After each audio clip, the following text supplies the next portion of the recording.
Teacher family में किसी भी गुरु का आशीर्वाद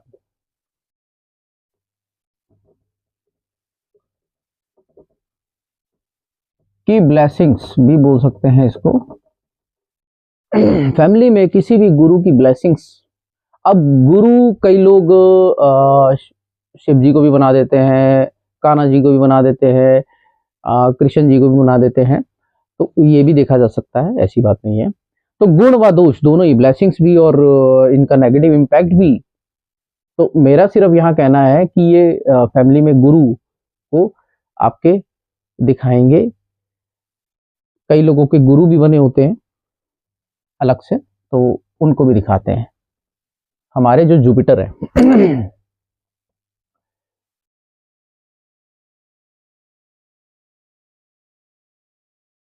उदर की बीमारियां,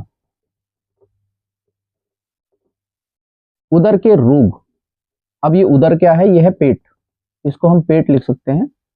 पेट के जितने भी रोग होंगे हमारे गुरु के अंतर्गत आते हैं। ये आदमी को फैटी बनाता है, फैटी लीवर व टमी। टमी भी आता है यहाँ पे। टमी मतलब कईयों का टमी बहुत ज्यादा निकला होता है, तो वो गुरु की प्लेसमेंट से देखा जाता है। हमारा जो गुरु है वही बताएगा हमें कि हमारा लीवर कैसा रहेगा, हमारा पेट कैसा रहेगा, तो वो बृहस्पति देवता ही बताते हैं। यहाँ टीचर लिखा है तो आप इसको ऐसे भी लिख सकते हैं, ज्ञान के कारक। ज्ञान के कारक, बच्चे के कारक,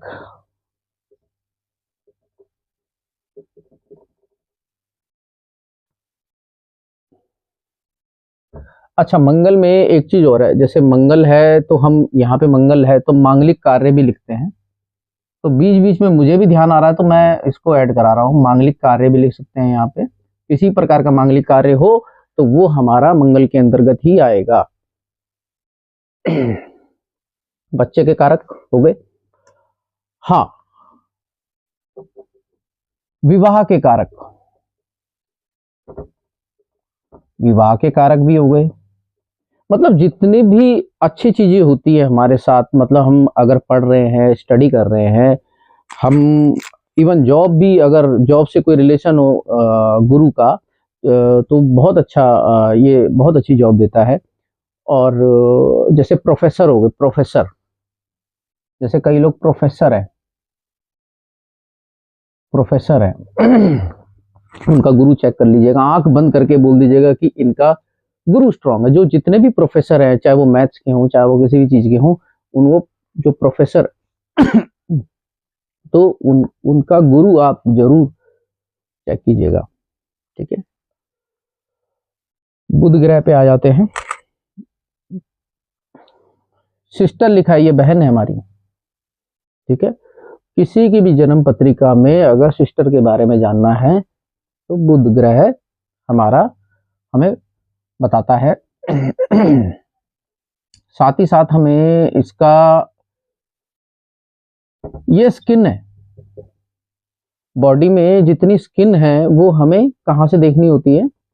बुध से। अगर स्किन में कोई प्रॉब्लम है आपके, आप किसी ग्रह को मत देखिएगा, आप बुध को पकड़िए, सिर्फ बुध को पकड़िए, और आप आंख बंद करके ये बोल सकते हैं कि आपका बुध कहीं ना कहीं पीड़ा अवस्था में है, जिससे आपको स्किन के इश्यूज बन रहे हैं। क्योंकि स्किन पर अधिपत्य बुध का होता है। जैसे कि मैंने आपको बताया कि बोन का जो अधिपत्य है वो सूर्य का है, विटामिन डी का अधिपत्य सूर्य का है, तो उसी प्रकार जो बुध है हमारा, ये स्किन का गोतक ग्रह है। अच्छा एक चीज और, अगर सूर्य हमारा विटामिन डी है तो बाल भी झड़ेंगे। तो हेयर फॉल सूर्य के अंतर्गत आता है, हेयर फॉल। ये भी देखिए अभी निकला तो मैंने आपको ऐड करा दिया इसमें। तो हेयर फॉल हमें सूर्य देता है। बुध हमारा सिस्टर है, स्किन है, वाक शक्ति, वाक शक्ति, वाक शक्ति मतलब बोलने की ताकत, बोलने की ताकत, ये बुध है। मतलब जो भी व्यक्ति बोलता है या किसी को समझाता है वो बुध है, ठीक है। ट्रेडिंग, किसी भी प्रकार की ट्रेडिंग हो वो आपके बुध के अंतर्गत आती है, चाहे वो आप कोई सी भी ट्रेडिंग ले लो वो बुध ही करवाता है। कोई भी बिजनेस हो, बिजनेस तभी सफल होगा आप लोगों का जब तक बुध हमारे बलवान नहीं होंगे या उनका सपोर्ट आपको ना मिले। बिजनेस बिना बुध के नहीं हो सकता, इस दुनिया में हो ही नहीं सकता। जितने बड़े बड़े बिजनेसमैन हैं, कोई नहीं, मैं आगे उनके लिए जन्म पत्रिका भी पेश करूंगा आपको कि बड़े बड़े जो हमारे उद्योगपति हैं उनका बुध किस अवस्था में है वो आपको पता लगेगा। इम्यूनिटी, इम्यून सिस्टम, ये इम्यून सिस्टम को बताता है।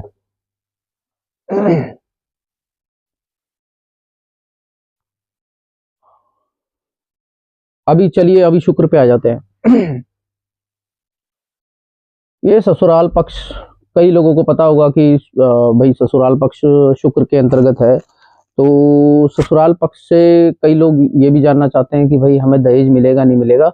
वैसे मैं इसके सख्त खिलाफ हूँ, मैंने भी नहीं लिया और ना मैं ये बोलूँगा कि कोई ले। तो ससुराल पक्ष से ये सिर्फ मैं आपको सिखाने के लिए बता रहा हूँ कि ससुराल पक्ष से जो भी पैसा आपको मिलता है, पैसा ससुराल पक्ष का पैसा, वो शुक्र से आपको मिलता है, ठीक है। लव अफेयर, जनरली जो भी लव अफेयर है वो शुक्र के अंतर्गत आते हैं, जो भी लव अफेयर करता है, ठीक है। ऐसे व्यक्ति परफ्यूम बहुत लगाते हैं जिनका शुक्र जब चल रहा हो या लगन में हो या शुक्र एक्टिव हो उस समय। बुध से होता है कांसा, कांस्य धातु, कांस्य धातु होती है, कांस्य, कांस्य धातु। अब जो देवता की बात हो रही है तो देवता पे आ जाते हैं। देवता कैसे निकालते हैं थोड़ा सा शनि के लिए बता देते हैं।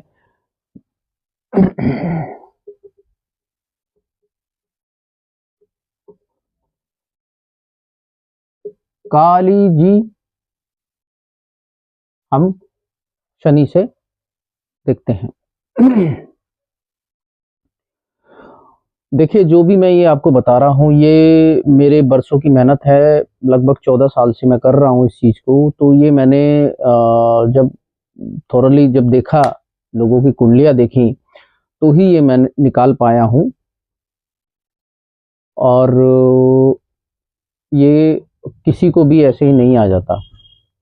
आप लोगों को मैं बता रहा हूँ सीखने के उद्देश्य से कि आप लोग सीखिए और देखिए कि ये, जैसे कि शनि के जो देवता हैं, आपको लगता होगा कि शनि के देवता या तो हनुमान जी होंगे या शनि देवता खुद होंगे, तो ऐसा नहीं है। हम यहाँ से काली जी को पूजते हैं। ये उपाय द्वारा आगे बताया जाता है कि हम काली पे ऐसी क्या चीज़ कर सकते हैं या क्या दे सकते हैं। तो वो जब किसी की जन्म पत्रिका आएगी तो मैं आपसे आपको ज़रूर मैं अपडेट करूँगा, बताऊँगा कि कैसे-कैसे ये चीज़ निकाली जाती है या घर के देवी देवता बताए जाते हैं।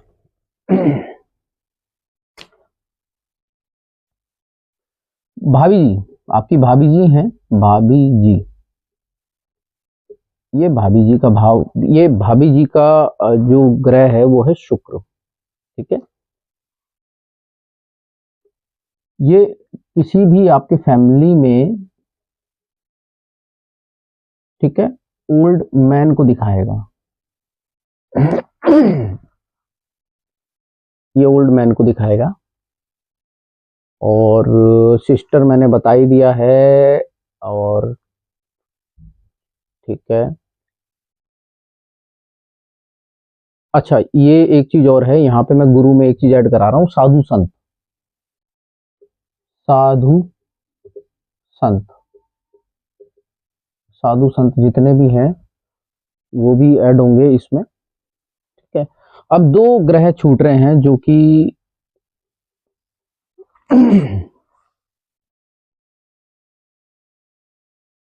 राहु व केतु, ठीक है। समझ लीजिए कि जो राहु है वो है शनि का छाया ग्रह, ठीक है, और केतु है मंगल का छाया ग्रह, मंगल छाया ग्रह।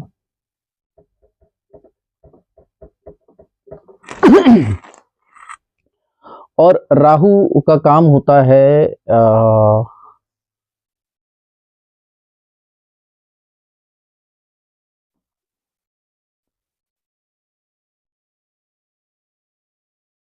भ्रम देना, भ्रम देना, कोई भी रोग, ऐसा रोग देना, कोई भी रोग देना जो डिफाइन ना हो, जो डिफाइन ना हो। और हमारी जो जन्म पत्रिका में जितने भी दोष लगते हैं, जितने भी दोष लगते हैं वो राहु और केतु से लगते हैं। ग्रहण भी जो लगता है वो राहु और केतु से लगता है। तो देवी देवता के जो दोष होते हैं, मैं यहाँ पे ऐड कर रहा हूँ, देवी देवता के दोष हम यहीं से देखते हैं। सेम एज केतु, ये भी देवी देवता के दोष, देवता के दोष बताता है, ठीक है, बताता है सेम। अब ये भ्रम मैंने लिखा है, भ्रम का मतलब कि भ्रम किसी भी प्रकार का भ्रम, भय, भय भी हो सकता है, भय होना, भय होना। भय मीन्स अगर किसी की राहु की दशा है या राहु खराब स्थान पे चल रहा है तो उस समय व्यक्ति को भ्रम भी होगा, भय भी होगा कि बेसिकली अगर कोई जॉब पे है तो भाई मेरी नौकरी छूट तो नहीं जाएगी, या मेरे फैमिली के साथ कुछ गलत तो नहीं हो जाएगा, मतलब कुछ भी ऐसा एक टेंशन इसके माइंड में ऐसी बनी रहेगी जो कि ये बताएगा कि भाई अब यहाँ पे जो गुरु देवता, ये जो गुरु हैं, जो इनके स्वभाव है, ठीक उसका उल्टा है राहु, ठीक उसका उल्टा राहु है, ठीक है। तो जो गुरु देते हैं, जैसे टीचिंग लाइन पे है तो व्यक्ति टीचिंग लाइन से भटक जाएगा, टीचिंग लाइन से बिल्कुल भटक जाएगा, ठीक है। तो फैमिली में किसी भी तरह की ब्लेसिंग्स लिखा है मैंने, तो फैमिली में क्या है, लड़ाई झगड़ा इत्यादि इन सब चीजों में इसको तत्पर कर देगा, जो राहु का समय आएगा तब।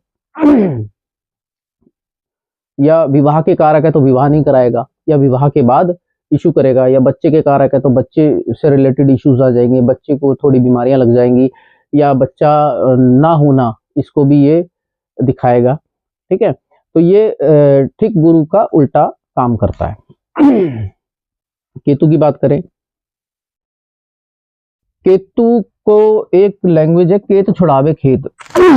मतलब कोई भी व्यक्ति कोई भी कार्य कर रहा है, कोई भी कार्य कर रहा है ना, कार्य कर रहा है अभी, जब अगर केतु की दशा आ जाए या अंतरदशा आ जाए, उसका मन नहीं लगेगा, ये बिल्कुल मन नहीं लगने देगा उस टाइम पे, भले ही वो जॉब कर रहा हो किसी भी एंड पे, पर उसका मन उससे नहीं लगेगा। वो ये सोचेगा कि छोड़ दूं, नहीं छोड़ूं, या कोई बिजनेस करूं।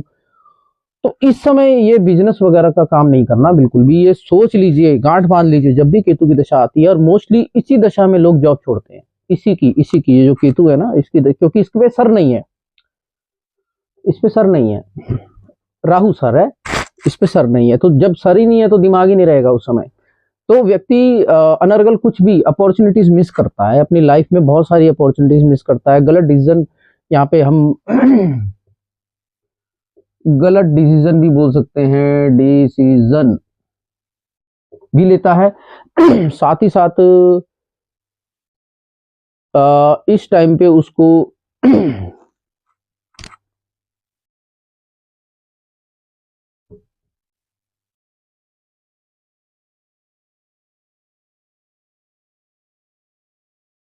भगवानों के प्रति रुचि हो जाती है। रुचि होना, भगवानों के प्रति रुचि होना। और यहाँ पे पाठ पूजा कर रहा होगा, छोड़ देगा। पाठ पूजा छोड़ देना। तो ये जो समय थोड़ा सा आता है तो वो थोड़ा पाठ पूजा यहाँ छोड़ देता है।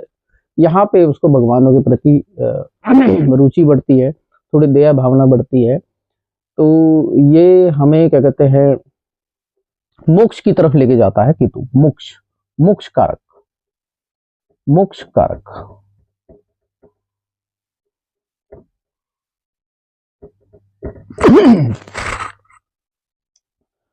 तो व्यक्ति उस समय कहता है कि मैं जो भी कर रहा हूँ वो सही भी कर रहा हूँ या नहीं कर रहा हूँ, वो केतु की दशा, ये मोक्ष कारक है। तो ऐसा आदमी इस समय बहुत ज़्यादा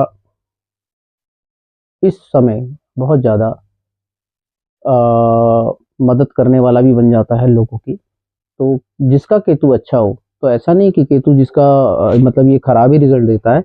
जिस किसी का भी अच्छा हो तो कम से कम 500 लोगों को अपने ही बिजनेस में नौकरी देने वाला भी है केतु, ठीक है। और राहु अगर अच्छा हो तो छप्पड़ फाड़ पैसा देता है, जिसकी कोई भी लिमिट नहीं है। लेकिन राहु के समय आपको अगर चल रहा है राहु, और राहु आपके अच्छे पॉइंट पे बैठा है, अच्छे नक्षत्र पे बैठा है, तो बहुत अच्छा। राहु से बढ़िया तो कोई ग्रह ही नहीं है। मैं अभी नेगेटिव पॉइंट बता रहा था, तो अब थोड़ा इसके पॉजिटिव भी चल लेते हैं। ये अचानक धन प्राप्ति, धन प्राप्ति योग बना देता है अगर किसी का अच्छा है तो, ठीक है। और स्पेशली राहु के टाइम पे शेयर मार्केट नहीं करिएगा। अगर भुक्ति में है, अंतरदशा में है, तो शेयर मार्केट बिल्कुल नहीं कीजिएगा। हाँ, अगर आप कर ही रहे हैं तो एक बारी अपना चार्ट दिखाएं, राहु को देखें कि राहु किसी भी अच्छे आप ज्योतिषी से बात करके कि भाई मैं शेयर मार्केट कर रहा हूं तो कर सकता हूं कि नहीं। तो यहाँ पे राहु की जो उपस्थिति है तो उसको देखना बहुत जरूरी है। अगर आपका ठीक है तो कोई इशू नहीं है, और साथ में इसकी जो रेमेडीज है वो अगर फॉलो करते रहेंगे तो आप कर सकते हैं, कोई दिक्कत नहीं है। तो आज मेरा जो ज्योतिष का जो 3rd अध्याय है वो समापन हुआ।